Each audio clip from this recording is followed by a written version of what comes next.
Yung taong sobrang mapagbigay, mag-iingat ka dyan.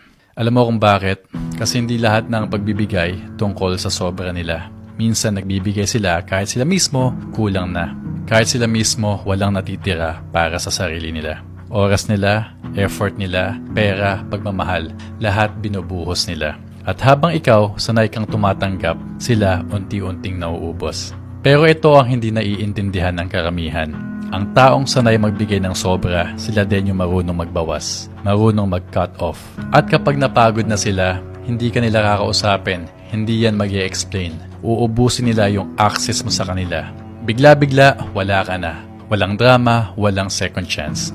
Kaya wag kang komportable sa pagiging taker. Huwag mong gawing ugali na sila palagi ang nagbibigay at ikaw lang ang kumukuha. Kasi tandaan mo, yung huling bigay nila sa'yo, yun na pala yung last. At doon mo marirealize, hindi sila mahina, hindi sila tanga. Sila yung malakas kasi natutunan nilang piliin ang sarili nila. Kaya kung may taong mapagbigay sa buhay mo ngayon, alagaan mo, i-appreciate mo, respetuhin mo yung kabutihan nila. At higit sa lahat, matuto ka rin magbigay, matuto kang magbalik. Kasi sa huli, hindi sa dami ng natanggap mo ang sukatan ng relasyon, kundi yung halaga ng naibalik mo.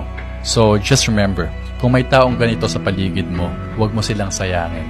Kasi once mawala sila, unang-una hindi na babalik yan at maaaring wala ka nang mahanap na katulad nila.